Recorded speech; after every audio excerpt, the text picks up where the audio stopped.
I'm Louise from MyGlobalMind, and I'm here talking to Rachel Stamp. Thanks for talking to me today. It's a pleasure. No problem. So, over to you.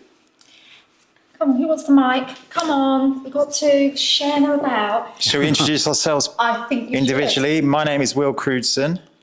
My name is David Ryder-Prangley. Shahina Dax. And Joe Holvager. And there's been some very big changes, haven't there, Rachel Stamp? And for a very sad reason.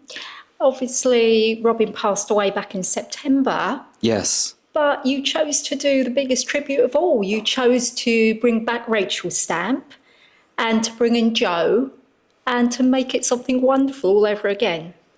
Well, thank you. Yeah, I think it's a really devastating thing to lose, a friend and a musician that we've played with for over 20 years, I guess. And, on a personal level and a musical level, it's a very hard thing to go through, and we had to decide whether or not we wanted to carry the band on. But I think that, I don't think Robin would have wanted us to stop. And we've made a big point of speaking to Robin's wife and to his family, and they very much wanted us to carry on. So we're in the sort of strange position of it's like a new version of the band. Really. Nobody's looking to replace Robin. He's an irreplaceable person. So instead, we're very blessed and fortunate to have Joe playing drums and keeping it in the family, so to speak, because we've been all known each other for a long time, and Robin and Joe go back a long way. Maybe Joe, what's it like for you to have to join the band? It's been a really sort of difficult decision to come in and do this, because I knew Robin really well, way back from the 90s, actually. I've always loved Rachel Stamp. I've been to their gigs. Obviously, I know Will and Shahina well, and David. And it sort of made sense, I guess, for me to come in and have a go. I mean, the drum parts that Robin played on all those records, all the live stuff, it's a really, it's a difficult thing to do. And David sort of decided he wanted to carry on. And then they said the natural thing was to choose me. And I'm really honoured to be involved in it now. We've done a bit of rehearsing. We're sort of writing some new stuff. And it's a really exciting time for me. But I'm doing it kind of in Robin's honour, really. And I know Jess very well, his wife. And so I spoke to her before it as well, just checking that everything was cool with it. And I think, we're going to move forward with not a new sound. I mean, you're going to get the same kind of Rachel Stamp thing with a slightly different twist, and I hope I can do it justice. And you've made the decision to re-release Oceans of Venus, but you've made some changes, haven't you? There's a few extras on there for your fans. Yeah, do you want to talk about that? Yeah, there's loads of extras on there. It's like a double CD available, which I don't know how many minutes you can fit on a CD, but that's a lot of minutes of songs. Good value for money, and we've put it back up on streaming and all that, so if you don't want to buy the CD, you can just listen to it for free like everyone else. And we did the same a couple of years ago with our debut album, because it never came out on vinyl, so we put that out on vinyl. That's still available too on pink vinyl.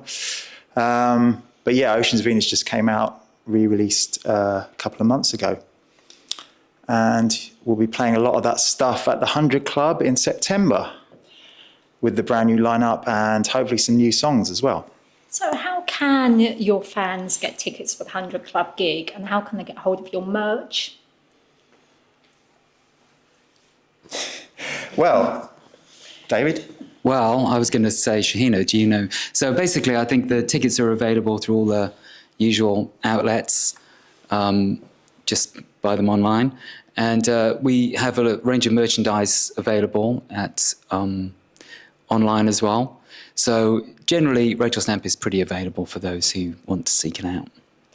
So Now, obviously, it's all really exciting what's going on with Rachel Stamp, but is there the possibility that you might release some new material?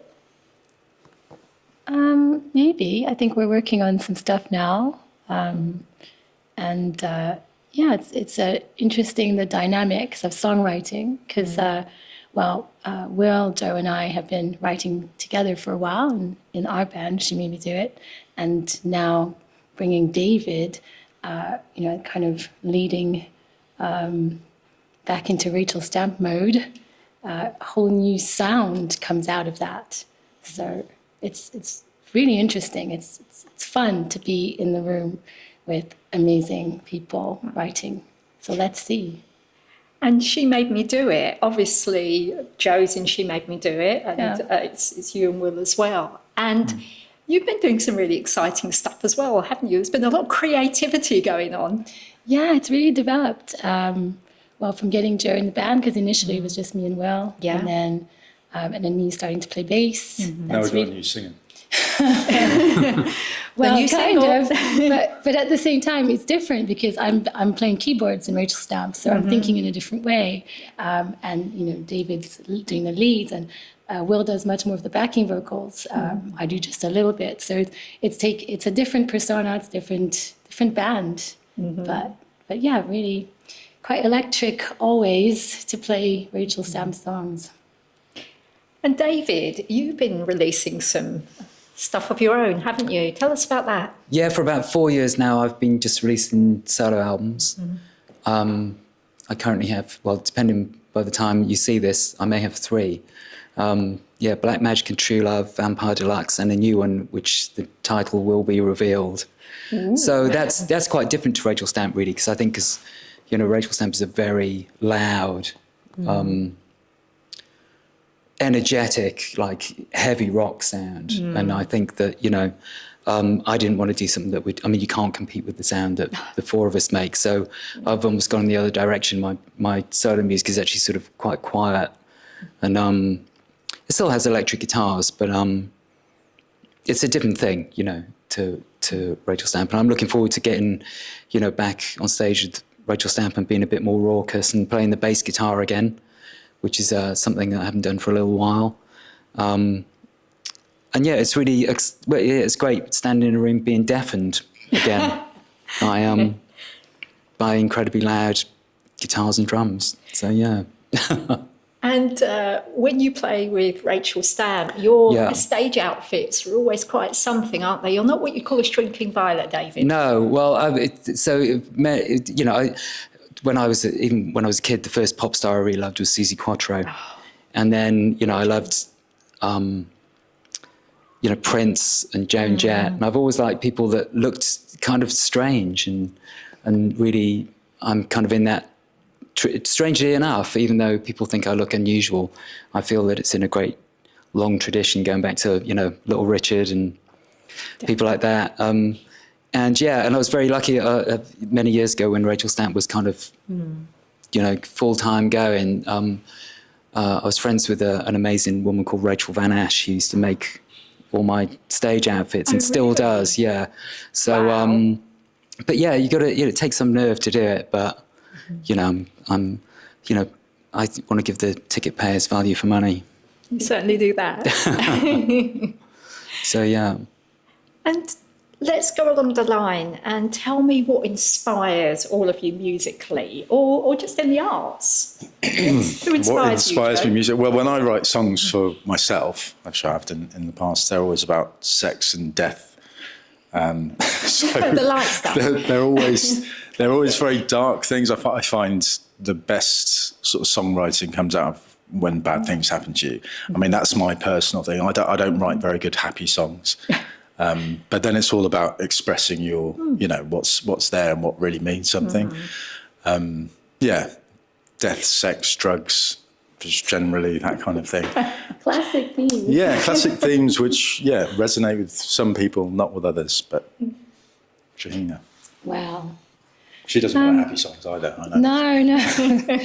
Yeah, I think it all comes from observing human behavior. I love history, so I listen to a lot of history podcasts, and I read a lot. So yeah, all these things inspire me. People, human existence, quite universal themes again that we're all going through on this journey. So, but sometimes I write some of my best things when I'm just sitting on the tube with my headphones. It's very odd. The weirdest Really? place. Yeah, I don't just sit down at a desk. It's usually when I'm out and about and it comes. So it's a mysterious thing. It's difficult to unpick. Thank you. Well, I guess my inspiration, when Rachel Stamp was going initially, my inspiration was my life at the time, which was living in Wales, which could be quite hellish in many ways, especially if you looked unusual or, you didn't really fit in. And I never really fit in. So the songs were really about essentially growing up in a pretty bleak, environment, but wanting to escape from that, really. And I think that's, that caught the imagination of a lot of kids around the country who felt the same way back then. So now, though, that is not my life anymore. So my lyrics are probably more abstract. And I think that I'm into much more of I write songs that don't really make sense. They don't make sense on purpose. So that's kind of where I'm at right now. More like kind of cosmic poetry, I guess, maybe. Cosmic poetry, Yeah. I like that. And, I kind of, like when I grew up listening to a lot of music where I didn't really understand what the lyrics were. One of my favorite bands is Cheap Trick, and it's actually quite hard to hear what the lyrics are. So you kind of make them up in your head. So, just trying to write things, every now and again there might be a poignant line, but generally just stuff that kind of sounds good and takes people out of the everyday is really what where I'm at right now. So. Okay. Well, I've sort of been a bit of a dilemma because I really love electronic music, but I play the guitar. So exactly, that's what I do. My solo stuff is basically an amalgamation of both, and I don't necessarily listen to a lot of rock music really. And it was when I first joined Rachel Stamp that I kind of got more into rock music. I think before that I was more into kind of pop of that time.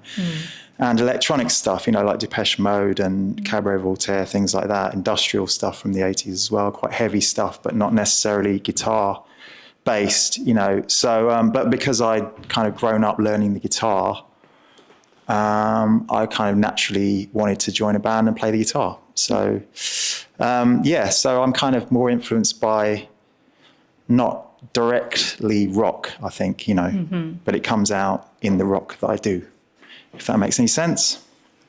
do you think that's why your band works as well? Because you all have such sort of different influences, don't you? Yeah, I think bring it all together.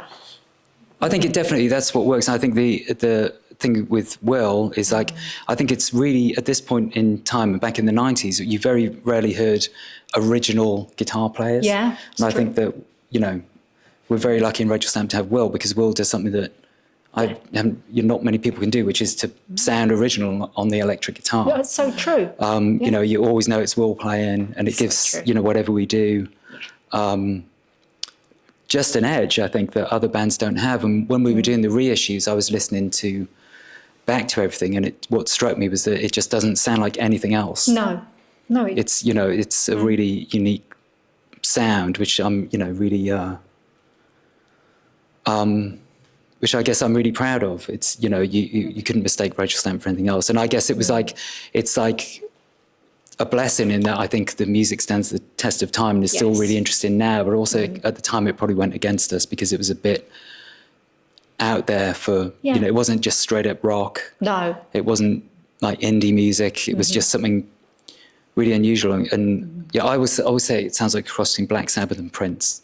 Because, it's true. Because that sort of says everything and says nothing at the same time. so true. So, yeah.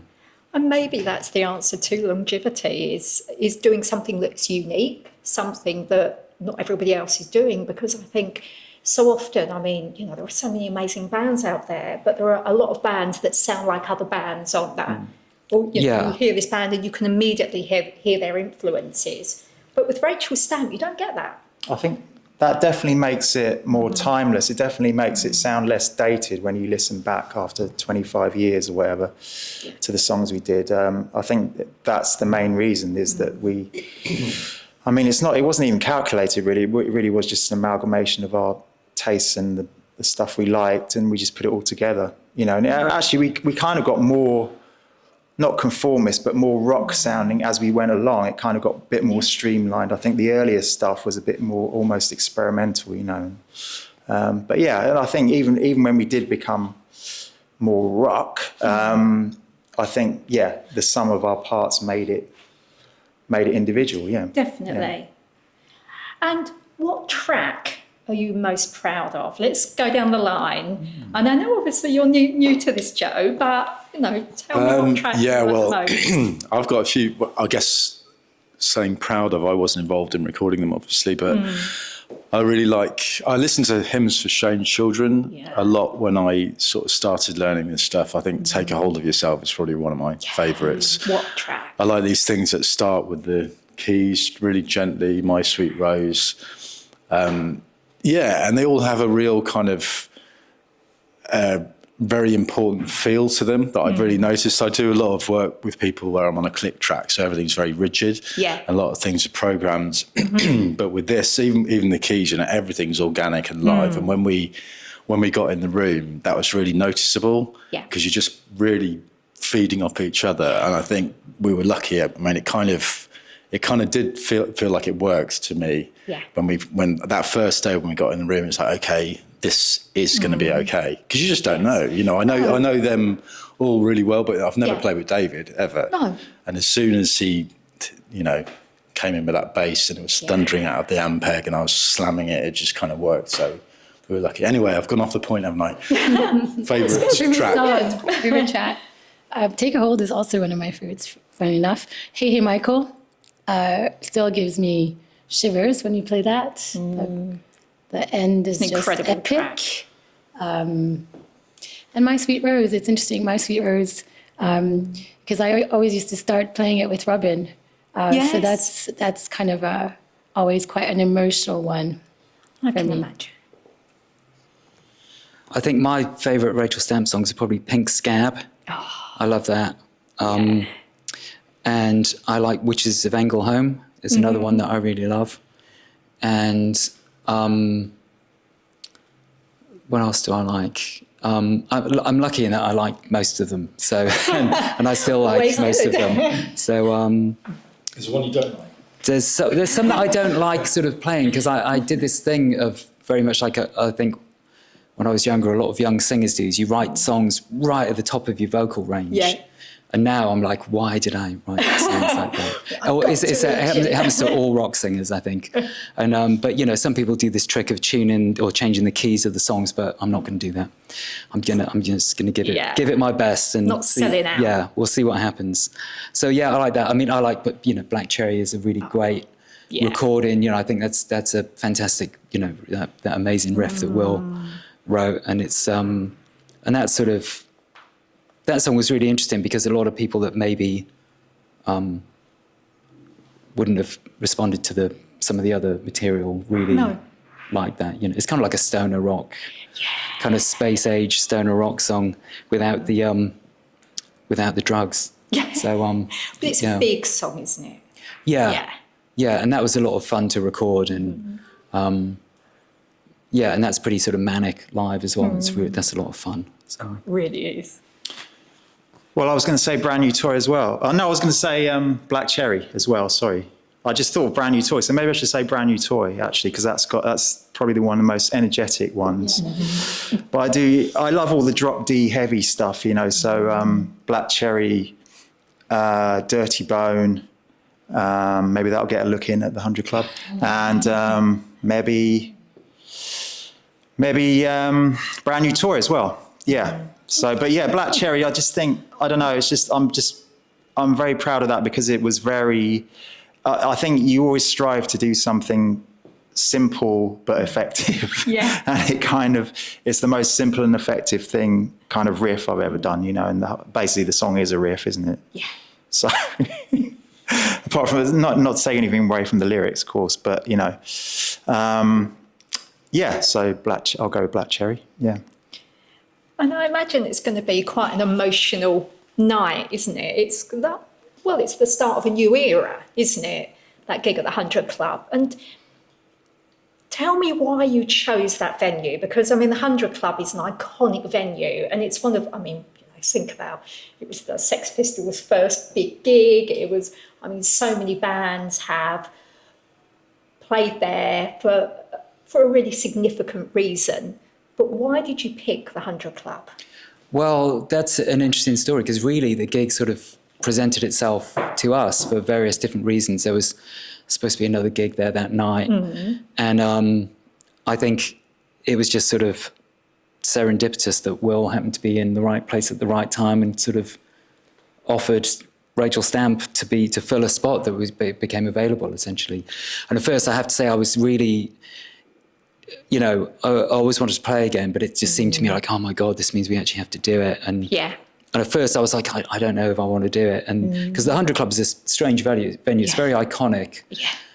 Sometimes the sound is a little bit strange in there. But essentially, I sort of, speaking to Will and Shahina and Joe and speaking to a few other people, I just sort of thought I've just got to surrender myself to the moment and we're just going to see what happens. And the 100 Club is a really iconic venue. I've seen a lot of bands. I saw Joan Jett and the Blackhearts there. Did you? And saw when was that? That was only not that long ago. It's probably about 10 years ago. But really? she played there when she was supporting Green Day, and Joan Jett's another one of my idols. I saw, I think me and Will went to see My Life Story there, another band that we really like. It's going to be. It's going to be what it is, and we shall see what that will be. But I think it's going to be great, And the fans have been really supportive and enthusiastic. So, How do you feel about it? Well, we played there recently. We were supporting, and the sound was not bad at all, actually. So I think it's going to be okay. And I think it's good. Central London, right? All that history, and this feels like a little bit of new history for us in a way. Yes. So it'll be good. If you're going to come that night, make sure you get there early so you stand in front of the pillar that's right in front of the stage. There's one ill-placed concrete pillar. Yes. You want to be right in front of David. We're going to draw straws for who stands on stage by the pillar. That's what's going to happen. Anyone who's been to the 100 Club knows about the pillar. I think the pillar is nearly as iconic as the 100 Club. Nobody wants to be in that spot. So, do you have a message for your fans? A message. I'm not really into sort of giving messages to people. I kind of like just invitations, really. So if, you're invited to join us at the 100 Club and to engage with our music, and I just hope that you enjoy it and get something from it, because I think that, in this crazy world we live in, I think that, rock and roll music is one of the last ways of getting people together, and people can just be themselves at our concerts. We've always been about that. We're not, I guess our biggest political statement is being ourselves and inviting other people to be themselves as well. So, no message really, just an open invitation to anybody who wants to join us. So you heard it here. Be yourself and come along to the 100 Club and get tickets. One last plug. So Rachel Zamp at the 100 Club, Saturday, the 20th of September, 2025. Tickets are on sale now. See you there.